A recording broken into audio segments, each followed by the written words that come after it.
Hello माय sweet dear students. आज आपण तुमचा जो काही फिफ्थ चॅप्टर आहे ज्याचे नेम आहे substance in the surroundings the states and properties हा चॅप्टर आपण आज पाहणार आहोत. तर आपल्या आजूबाजूला काय काय वस्तू आहेत थोडीशी नजर फिरवा. काय काय मिळतं बघा. तर आपल्या आजूबाजूला बऱ्याचशा गोष्टी मिळतात. फॉर एक्झाम्पल नोटबुक आहे, त्याच पद्धतीने काय काय पाहायला मिळतं. त्याच पद्धतीने प्लास्टिक आहे किंवा मग तसं म्हणण्यापेक्षा आपण जर थोडक्यात म्हणलं तर मॅनमेड वस्तू आणि नॅचरल वस्तू अशा आपल्याला पाहायला मिळतात. आता तुम्हाला प्रश्न पडला असेल, ma'am what is mean by natural things और what is mean by manmade things. Natural things म्हणजे काय, तर ज्याला आपण नैसर्गिक वस्तू म्हणतो. आणि त्यानंतर पुढे लक्षात घ्या मॅनमेड थिंग्स. मॅनमेड म्हणजे काय, तर ज्याला आपण मानवनिर्मित वस्तू म्हणतो. तर नॅचरली निसर्गात काय काय घडतं, तर निसर्गात बऱ्याचशा गोष्टी घडतात. फॉर एक्झाम्पल वॉटर आहे, त्याच पद्धतीने हवा आहे नॅचरली जी आपल्याला भेटते. त्यानंतर आपल्याला जे काही बाकीचे अदर कॉम्पोनंट्स आहेत, फूड आहे, बऱ्याचशा गोष्टी नॅचरली म्हणजे निसर्गात आपल्याला भेटतात. तर त्याची जी स्टेट्स आहेत, स्टेट्स म्हणजे काय, तर ते कोणत्या रूपामध्ये आढळतात. फॉर एक्झाम्पल काही वस्तू या वायूच्या फॉर्ममध्ये आढळतात, काही वस्तू या कशा फॉर्ममध्ये आढळतात, तर काही वस्तू या लिक्विड फॉर्ममध्ये आढळतात, काही थिंग्स या सॉलिड फॉर्म मध्ये आढळतात. थिंग्स म्हणण्यापेक्षा आपण या ठिकाणी जर सबस्टन्सेस हा शब्द वापरला तर दॅट मे बी अप्रोप्रिएट. ठीक आहे. आणि त्याच्या ज्या काही प्रॉपर्टीज असतील त्याची वैशिष्ट्य म्हणजे फॉर एक्झाम्पल त्याचे फिजिकल प्रॉपर्टीज की त्याचं बॉइलिंग पॉईंट काय, त्याचं फ्रीजिंग पॉईंट काय किंवा सब्लिमेशन काय असतं, तर अशा बऱ्याचशा गोष्टींची माहिती आज आपण या चॅप्टरमध्ये पाहणार आहोत. तर तुम्ही सर्वजण रेडी आहात का या चॅप्टरला अभ्यासायला? तर चला सुरुवात करूया. पहिल्यांदा लक्षात घ्या हा आपल्या चॅप्टरचा पहिला पार्ट आहे, कारण बऱ्याचशा प्रॉपर्टीज आपल्याला या ठिकाणी दिलेल्या आहेत आणि त्यामध्ये मग तुमचं कन्फ्युजन होऊ शकतं. त्यामुळे ते कन्फ्युजन होऊ नये म्हणून आपण त्याने तुमच्या कम्फर्टसाठी किंवा तुमच्या सोयीसाठी आपण दोन पार्ट केले. ठीक आहे. पहिला पार्ट लक्षात घ्या change of state of substances. सबस्टन्सेसचा जो काही स्टेटचा चेंज असतो तो आपल्याला या ठिकाणी पाहायचा आहे. बघा चेंज काय असतो. When a substance changes from one state to another, the process is called change of state of the substance. एखाद्या पदार्थाचा स्टेट काय होतो, चेंज होतो. कधी चेंज होतो, एका स्वरूपातून दुसऱ्या स्वरूपात बदलतो. For example we have given, तर आपण काय केलं, पीसेस ऑफ वॅक्स. वॅक्स म्हणजे काय, तर मेण. तुम्हाला मेण ठाऊक आहे.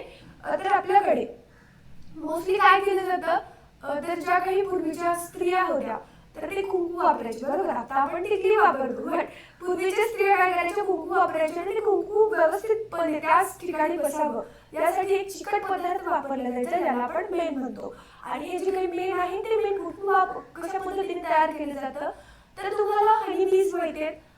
हनी जे काही मध आहे, तर मधमाशांचं पोळं असतं, तर त्या पोळ्यामधलं जे काही मध काढून उरलेला भाग असतो तर त्या भागाला काय केलं जातं, तर त्याला मेल्ट केलं जातं आणि त्यापासून मेण बनवलं जातं.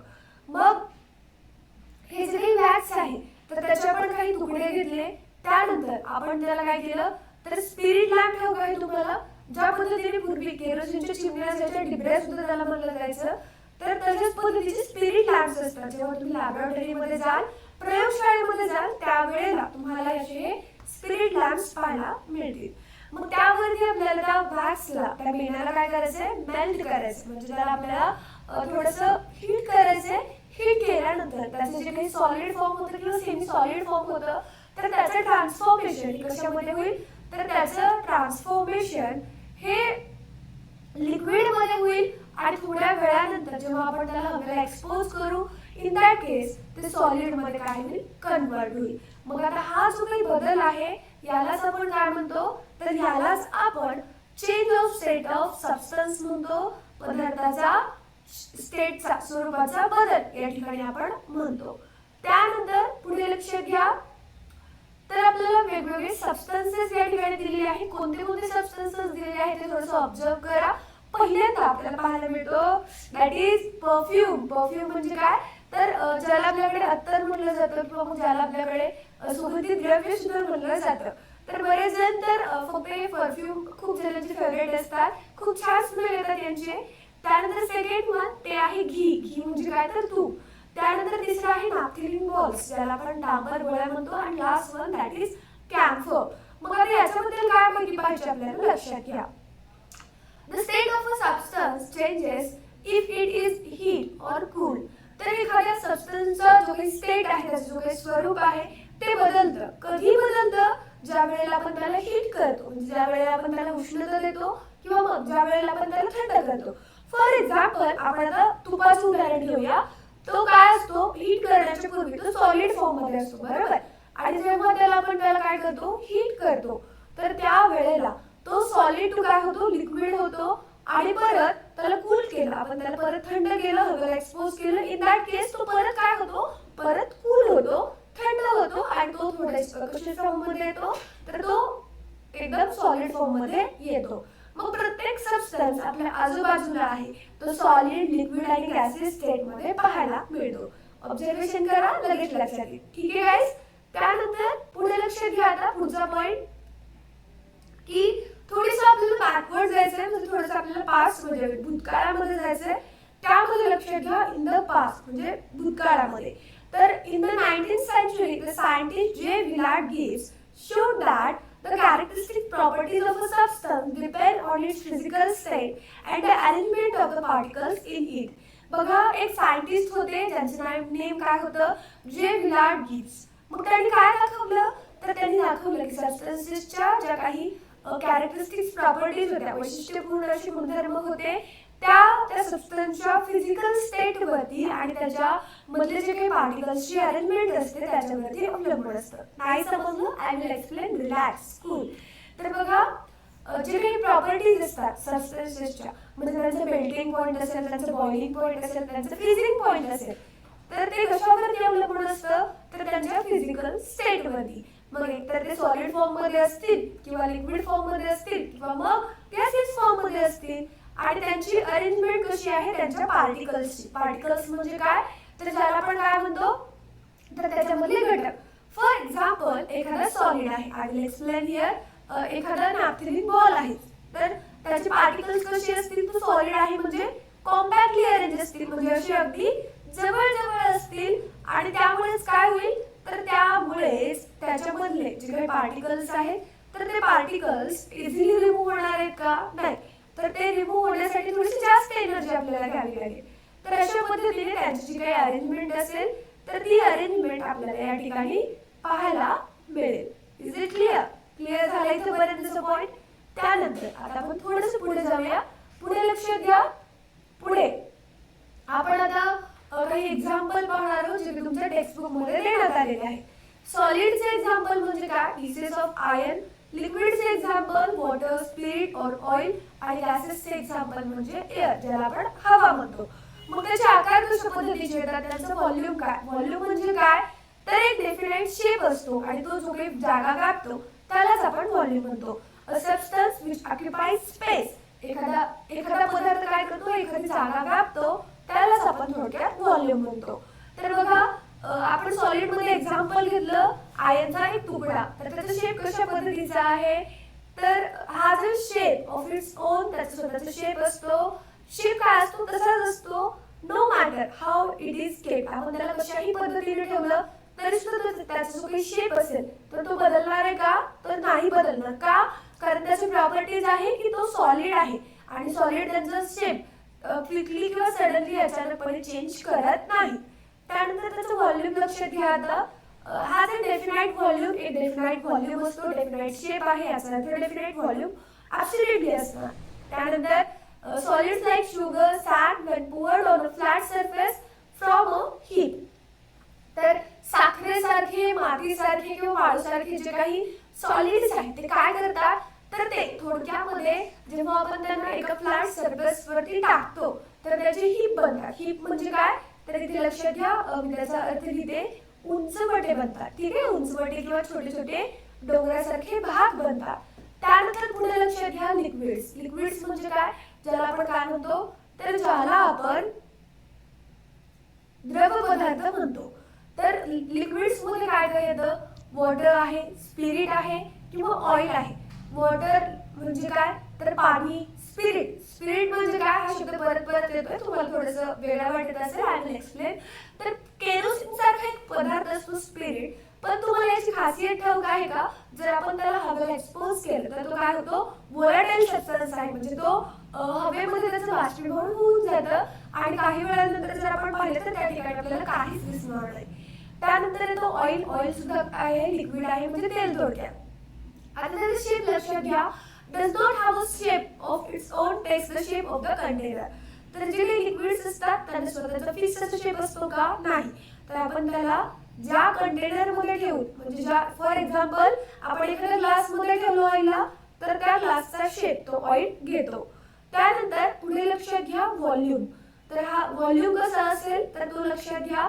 It has a specific volume, occupies a definite portion of a container. तर त्याला स्पेसिफिक असा व्हॉल्यूम असतो, तर definite portion of the container तो ऑक्युपाय करतो. तर फ्लॅट सरफेस वरती जेव्हा आपण मूव्ह करतो त्यावेळेला तो स्प्रेड होतो आणि उतारावरती काय होतो, तर डाऊनवर्ड म्हणजे खालच्या दिशेला येत राहतो. सिंपल होतं त्याचं व्हॉल्यूम बद्दल. त्यानंतर लास्टली शेवटचं state that is gases. Gases म्हणजे काय, तर ज्याला आपण वायुरूप म्हणतो त्यामध्ये काय येते, एअर. त्याचा शेप लक्षात घ्या. Does not have a shape of its on, स्वतःचा शेप नसतो. त्याच पद्धतीने ऑल अवेलेबल जे काही स्पेस असतात तर ते ऑक्युपाय करतात. डेफिनाइट व्हॉल्यूम नसतो. त्याच पद्धतीने जे काही प्रेशर असेल गॅसचं क्लोज कंटेनर मधलं, तर ते सुद्धा काय असतं, ते चेंज होत असतं according to the gases state और according to the particles of the substance. तर अशा पद्धतीने आपण हे एक्झाम्पल्स व्यवस्थितपणे समजून घेतले. आता यानंतर पुढे काय पाहणार आहोत आपण लक्षात घ्या. पुढे heat and change of physical state. तर ज्या वेळेला आपण काय करतो, एखाद्या सबस्टन्सला हीट करतो, गरम करतो, त्याला उष्णता देतो, तर त्या वेळेला त्याच्या फिजिकल स्टेट मध्ये काय चेंज होतात हे आपल्याला या ठिकाणी आता पाहायचे आहेत. तर पहिला मुद्दा, you have learn that change in the physical state of a substance is an effect of the amount of the heat in it. तर आपल्याला काय शिकायला मिळालं की एखाद्या फिजिकल स्टेटचा, एखाद्या स्वरूपाचा काय होतोय, चेंज होतोय. तर याचा अर्थ काय, इफेक्ट, तो परिणाम आहे कशाचा, अमाउंट ऑफ हीट. तर त्याच्यामध्ये जी काही हीट आपण देतोय एक्सटर्नली किंवा त्याच्या आतमध्ये जी काही हीट आहे तर त्याचा तो काय आहे, परिणाम आहे. त्यानंतर on gaining heat the substance changes from solid to liquid and liquid to gases. For example आपण एखाद्या पदार्थाला काय करतोय, हीट करतोय. मग त्याला आपण हीट केल्यानंतर आपण आता या ठिकाणी आईसचं एक्झाम्पल घेऊया, म्हणजे तुमच्या लक्षात येईल. आईस हा सॉलिड फॉर्म मध्ये असतो, त्याला आपण हीट केलं मग तो वॉटर फॉर्म मध्ये येईल, बरोबर.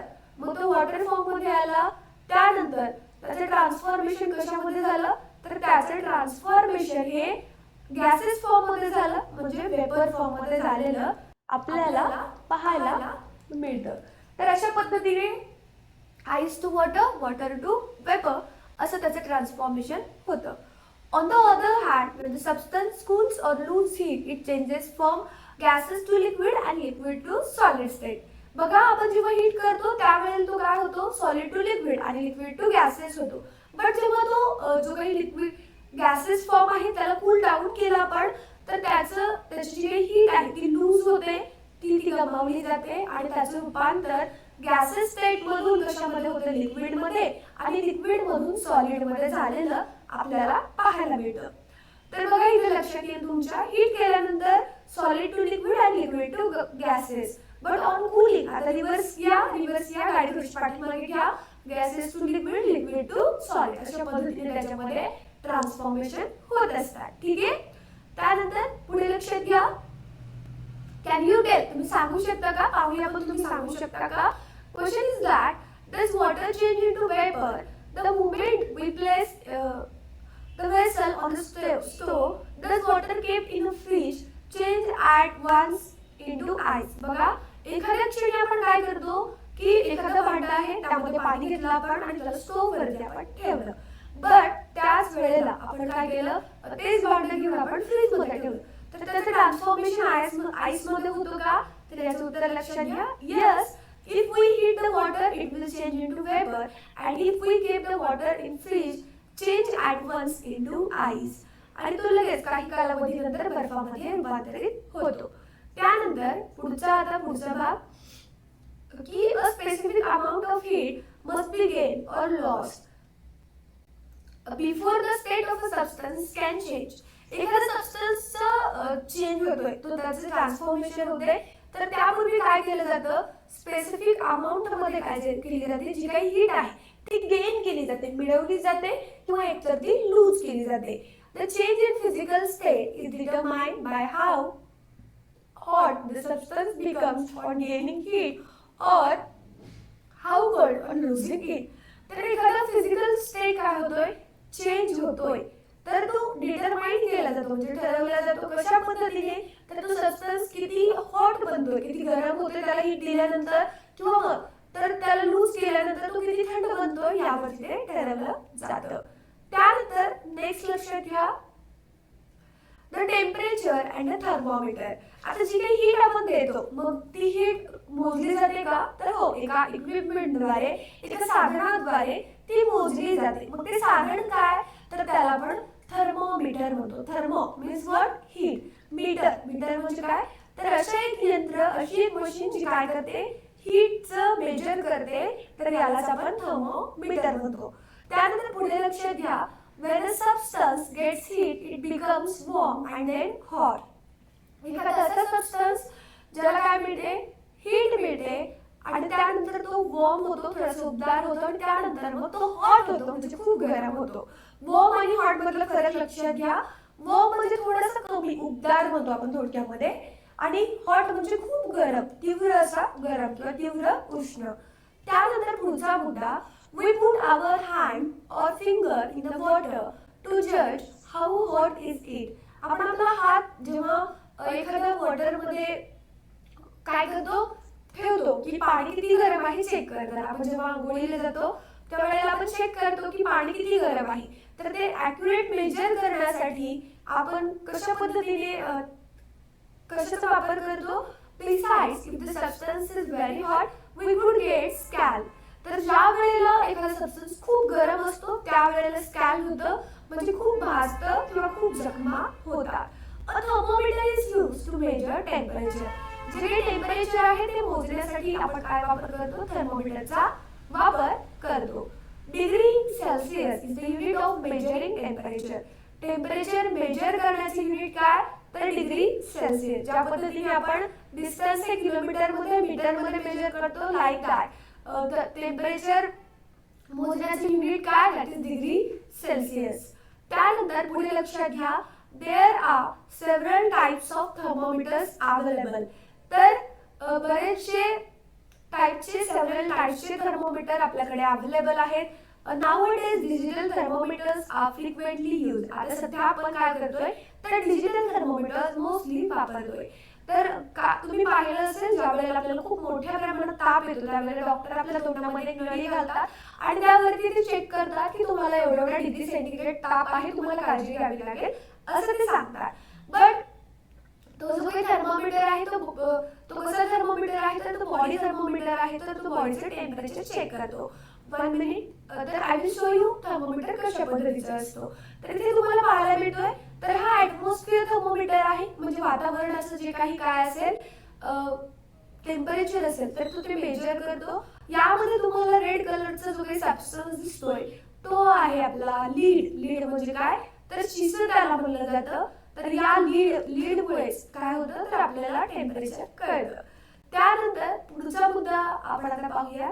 तर पुढच्या मुद्द्यामध्ये लक्षात घ्या की एखाद्या थर्मोमीटर मध्ये टेम्परेचर कशा पद्धतीने मोजलं जातं, की 0 सेंटीग्रेड कुठे येणार किंवा मग त्यापेक्षा 100 सेंटीग्रेड कुठे येणार, हे कसं मोजलं जातं, हे कसं समजतं. See here, take a thermometer from the laboratory. Laboratory मधून आपल्याला एक थर्मोमीटर घ्यायचंय. Bulb at its lower end its filled with mercury. आता या ठिकाणी त्याचा जो काही लोअर एंड असतो तो मर्क्युरीने फिल केला जातो. The mercury rises to a certain level in the capillary tube above the bulb. तो जो काही काय असतो आपला मर्क्युरी, तो एका विशिष्ट अशा स्टेट पर्यंत काय केला जातो, तर वाढला जातो. You will see a scale next to mercury column. आणि जी काही स्केल आहे ती मर्क्युरी कॉलम मध्ये तुम्हाला पाहायला मिळते. Reading the figure near the level of a mercury tells us the temperature of air around the bulb of the thermometer.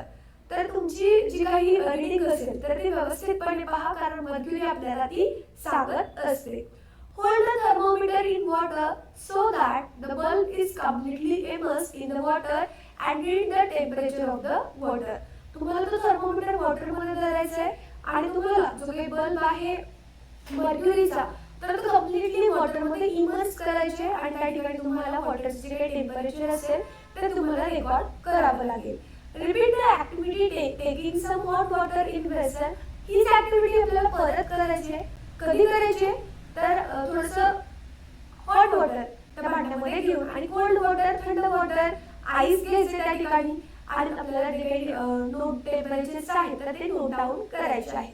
But he activity करताना आपल्याला काळजीपूर्वक करायचे कारण बऱ्याच वेळेला हॉट वॉटरचे जे काही वेपर्स असतात त्या खूप घातक असू शकतात किंवा ते खूप हॉट असू शकतात त्यामुळे आपली स्किन बर्न सुद्धा होऊ शकते. आता बघा काही एक्झाम्पल्स आपण या ठिकाणी घेतलेले. बॉइलिंग वॉटर किती आहे 100 डिग्री सेंटीग्रेड. फ्रीजिंग वॉटर किती आहे 0 डिग्री सेंटीग्रेड. एअरचं टेम्परेचर किती आहे विंटर नाईट मध्ये बिलो 15 डिग्री सेंटीग्रेड. समर मध्ये आफ्टरनूनला किती आहे greater than 35 degree centigrade. Fridge मध्ये किती आहे बिलो 5 डिग्री सेंटीग्रेड. फ्रीझर मध्ये किती आहे -18 degree centigrade. And body temperature किती आहे approximately 37 degree centigrade. Okay approximately दिलेलं आहे ते ॲक्युरेट नाही. तर ॲज पर एन्व्हायरमेंट किंवा as per your body it can be change. ठीक आहे. त्यानंतर पुढे लक्षात घ्या बॉइलिंग म्हणजे काय असतं तर वॉटर इज कॉन्टिन्युअसली इव्हॅपोरेटिंग. आपल्याला ठाऊक आहे आपल्या पृथ्वीवरती जवळपास 71% ऑफ वॉटर आहे आणि सातत्याने इव्हॅपोरेट होत असतं. We know that water spilled on the floor dries up slowly on its own. जर फरशीवरती थोडंसं आपण पाणी सांडलं तर ते जे काही पाणी आहे तर ते पाणी काय होतं आपोआप सुकलं जातं. आपोआप काय होतं तर ते आपोआप आपल्याला कमी झालेलं किंवा मग आपोआप ड्राय झालेलं पाहायला मिळतं. तर त्यावरून आपल्याला काय लक्षात येतं त्यावरून आपल्याला लक्षात येतं की वॉटरची प्रॉपर्टी आहे. काय प्रॉपर्टी आहे की तो आपोआप इव्हॅपोरेट होतो. This evaporation occurs from the surface of the water. आणि हे जे काही इव्हॅपोरेशन आहे ते सरफेस ऑफ द वॉटर वरून होत असतं. त्यानंतर आता पुढे लक्षात घ्या 1 minute. What happens when water boils. ज्या वेळेला आपण वॉटर बॉईल करतो त्यावेळेला काय घडतं मग नेमकं as the water gets heat its temperature increases and it evaporates at a faster rate. तर ज्या वेळेला आपण वॉटरला हीट करतो त्याचं टेम्परेचर वाढवतो त्यावेळेला त्याचं तापमान इन्क्रीज होतं आणि इव्हॅपोरेशन होतं फास्टर रेट मध्ये म्हणजे खूप जलद गतीने ते काय होतं इव्हॅपोरेट्स होत असतं.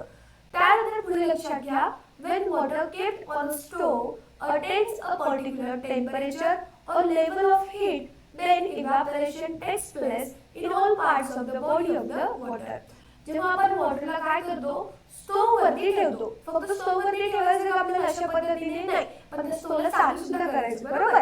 तर त्या स्टोव्हला चालू केल्यानंतर त्याचं temperature level of the heat काय होते इन्क्रीज होते. इव्हॅपोरेशन व्हायला सुरुवात होतं आणि त्या वॉटरच्या सर्व अंगांनी म्हणजे सर्व ठिकाणांहून काय होतं तर ते वॉटर बॉईल व्हायला सुरुवात होते.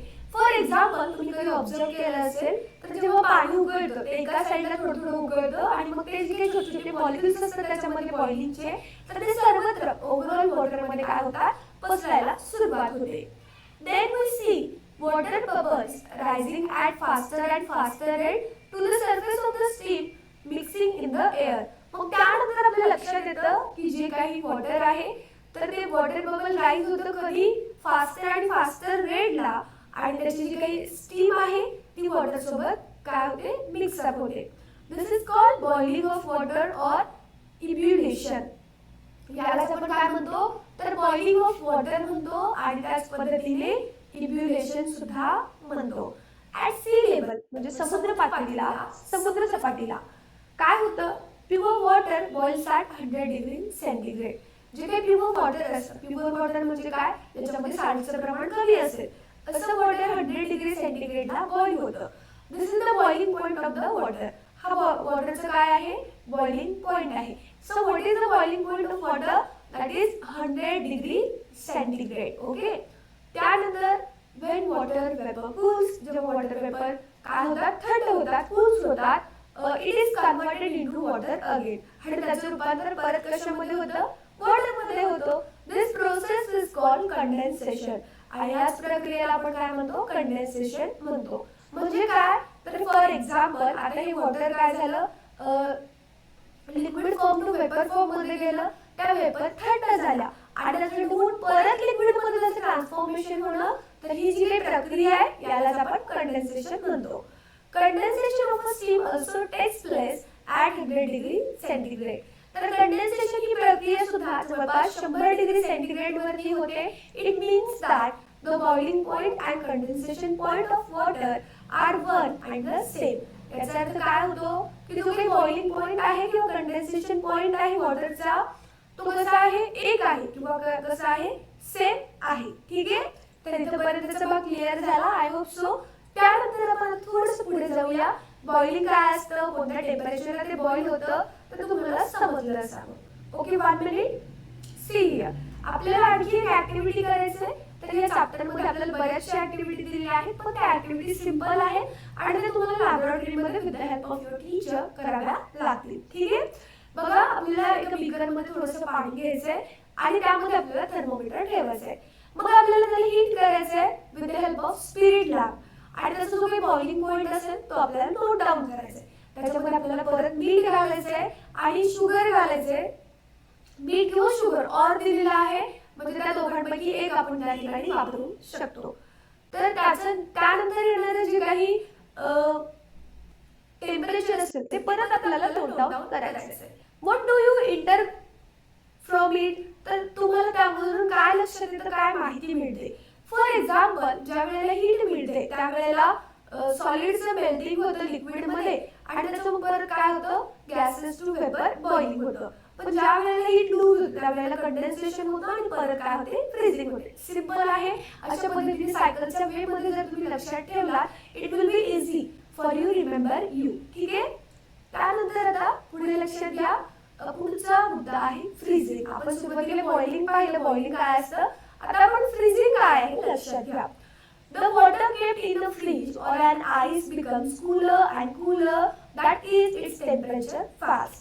आपण बऱ्याच वेळेला फ्रीज मध्ये वॉटर बॉटल्स ठेवतो आणि त्यामध्ये जे काही टेम्परेचर आहे ते काय होतं, फॉल्स होतं, म्हणजे खाली पडतं आणि ते पाणी थंड आणि थंड होत जातं.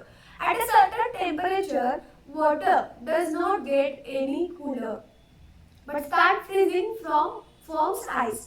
पण एका विशिष्ट टेम्परेचरला वॉटर थोडंही थंड होत नाही, पाणी थोडंही थंड होत नाही, पण काय व्हायला सुरुवात होते, तर त्याचं फ्रीजिंग व्हायला सुरुवात होते. कशामध्ये, आईस मध्ये. The temperature at which this happens is called the freezing point of water. तर अशा टेम्परेचरला काय होतं, ही प्रोसेस घडायला सुरुवात होते, तर त्यालाच आपण फ्रीजिंग पॉइंट ऑफ वॉटर म्हणतो.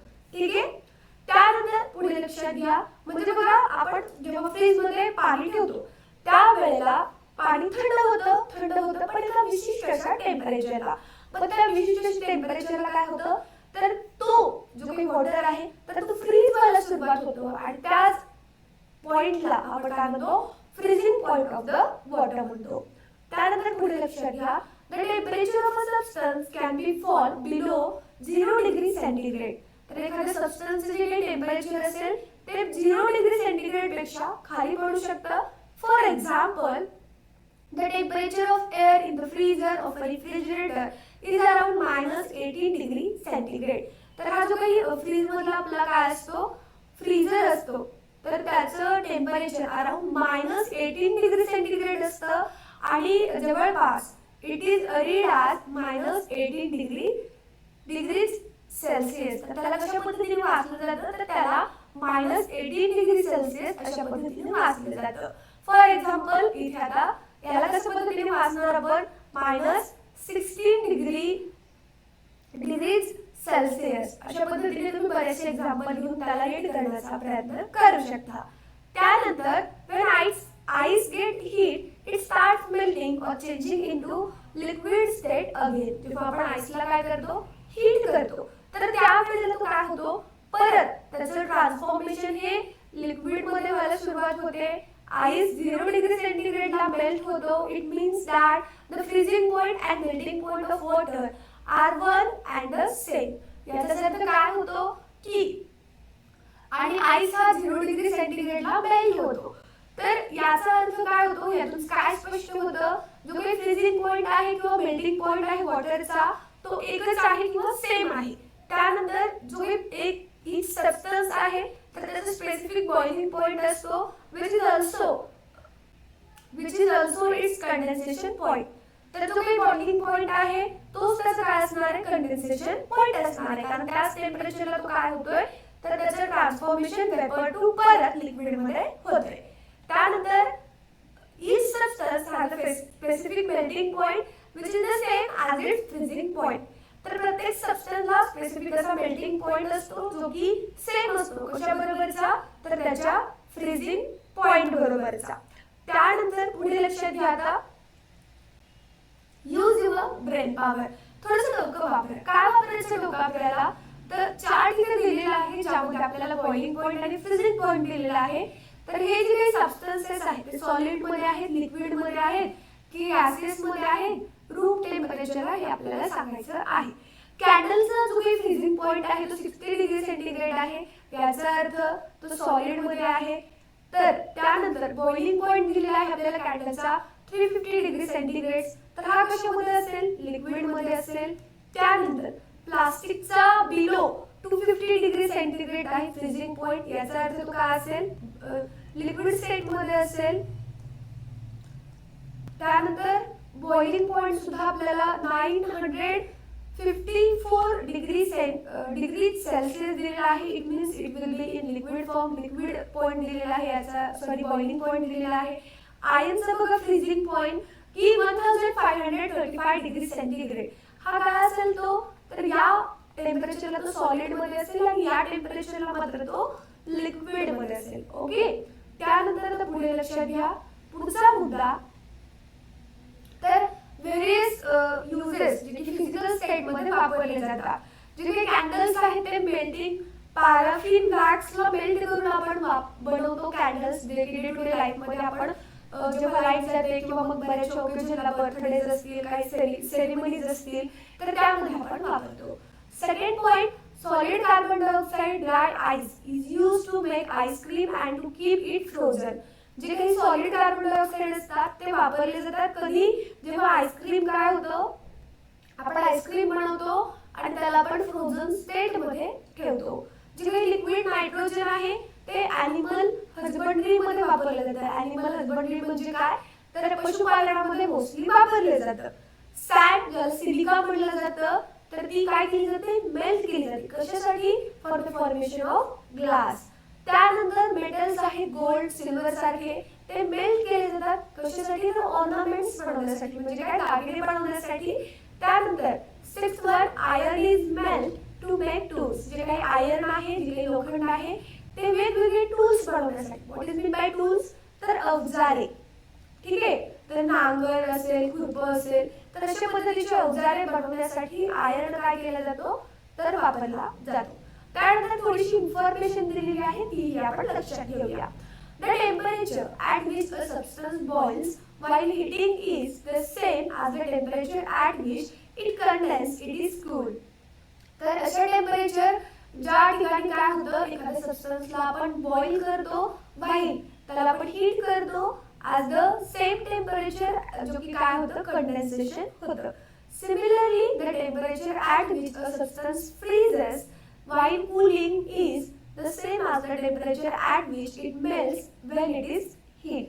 तर ज्या वेळेला अशाच पद्धतीने टेम्परेचर काय होतं, फ्रीज होतं आणि त्याचं कूलिंग पॉइंट सुद्धा तेच असतो, तर त्यावेळेला तो मेल्ट केलेल्या ठिकाणी हीट होतो.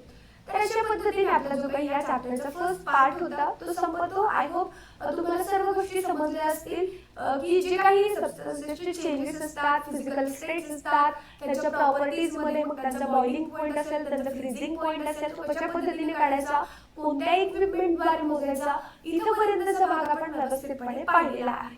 तर अशाच पद्धतीने या पुढचं सेकंड पार्ट पाहण्यासाठी किंवा मग याचा एक्सरसाइज आहे तो पाहण्यासाठी तुम्हाला आपल्या चॅनलच्या प्लेलिस्ट मध्ये जावं लागेल. त्या ठिकाणी तुम्हाला 6th स्टँडर्ड सायन्स या फोल्डरमध्ये सर्व व्हिडिओज मिळतील, तर ते पहा, त्याचा व्यवस्थितपणे अभ्यास करा. काही अडचण असेल तर तुम्ही आपला जो काही ऑफिशियल नंबर आहे तर त्यावरती मेसेजच्या स्वरूपात तुमच्या अडचणी विचारू शकता.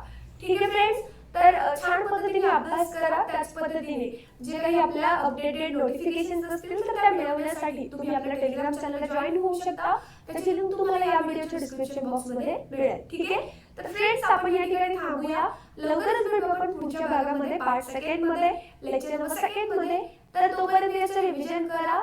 काही नाही समजलं तर कमेंट करा किंवा मग आपला ऑफिशियल नंबर तर आहेच तुमच्याकडे. ठीक आहे friends, so we will stop here. We will meet again in the next session. Bye bye guys, take care, see you again later in next session.